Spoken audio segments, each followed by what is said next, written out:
Hello guys, welcome to बायोसोम्स। आज हम बात करने वाले हैं एंटीबॉडी और एंटीबायोटिक्स में क्या डिफरेंस होता है। हमेशा ये टर्म्स को एक जैसा माना जाता है, पर एक्चुअल में दोनों टर्म फंक्शन तो एक समान करती है पर अलग अलग हैं, और कैसे ये फंक्शन करती हैं उसके बारे में हम डिस्कशन करेंगे। तो चलिए शुरू करते हैं।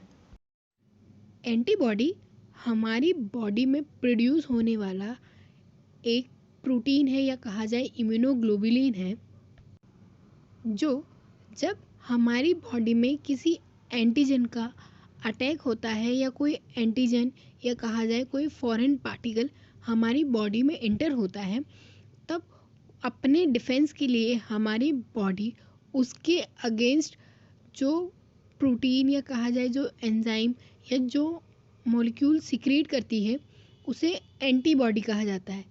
मेनली एंटीबॉडी का सिक्रीशन बी सेल से होता है, जो कि हमारे लिम्फोसाइट्स करती हैं। वहीं ये वाई शेप की होती है, इन्हें इम्यूनोग्लोबुलिन भी कहा जाता है। एंटीबॉडी एंटीजन की स्पेसिफिक होती है। कहा जाए कि कोई भी पैथोजन या कोई भी फॉरेन पार्टिकल जब हमारी बॉडी में एंटर करता है तो इसके स्पेसिफिक हमारी बॉडी जो प्रोटीन सिक्रेट करती है उसे हम एंटीबॉडी कहते हैं। अब ये एंटीबॉडी बैक्टीरिया के अगेंस्ट हो सकती है, वायरस के अगेंस्ट हो सकती है, किसी प्लाज्मिड या किसी भी माइक्रो ऑर्गेनिज्म के अगेंस्ट हो सकती है।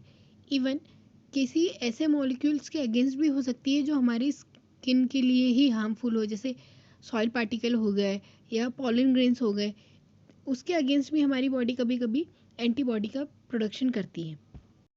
एंटीबायोटिक्स ऐसे मॉलिक्यूल हैं या कहा जाए ऐसे सब्सटेंस है जिनका काम होता है किसी अदर ऑर्गेनिज्म की ग्रोथ को इनहिबिट करना।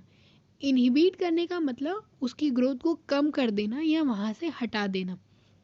वैसे पेनिसिलिन भी एक एंटीबायोटिक्स है जिसने बैक्टीरियल ग्रोथ को इनहिबिट किया था। पेनिसिलिन एक फंगस पेनिसिलियम नोटेटम से सिक्रीट हुआ था, और उसके सिक्रीट होने की वजह से उसके आसपास की जितनी भी बैक्टीरियल ग्रोथ थी वो पूरी तरह से हट गई।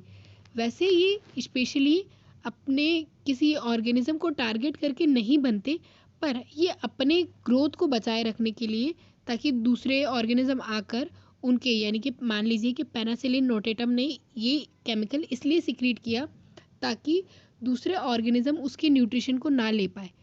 पर अब इनका यूज़ केमिकली मॉडिफाइड करके एंटीबायोटिक्स बनाने के लिए किया जाता है, और इन एंटीबायोटिक्स का यूज़ बैक्टीरियोसाइड या पेस्टिसाइड जैसी चीज़ों के लिए किया जाता है। आप अधिकतर सुनते होंगे ना कि ये वाली एंटीबायोटिक्स ले लो, वो वाली। तो ये सारी चीज़ें जो एंटीबायोटिक्स हैं अब वो सिंथेसाइज की जाती है, यानी कि सिक्रीट किसी माइक्रो ऑर्गेनिज्म से होती हैं अब दूसरे किसी माइक्रो ऑर्गेनिज्म की ग्रोथ को इनहिबिट करने के लिए। तो ये डिफरेंस है एंटीबॉडी और एंटीबायोटिक्स में। आई होप कि आपको ये लेक्चर समझ में आया होगा। तो प्लीज़ लाइक कीजिए, शेयर कीजिए और चैनल को सब्सक्राइब कीजिए। Thank you for watching.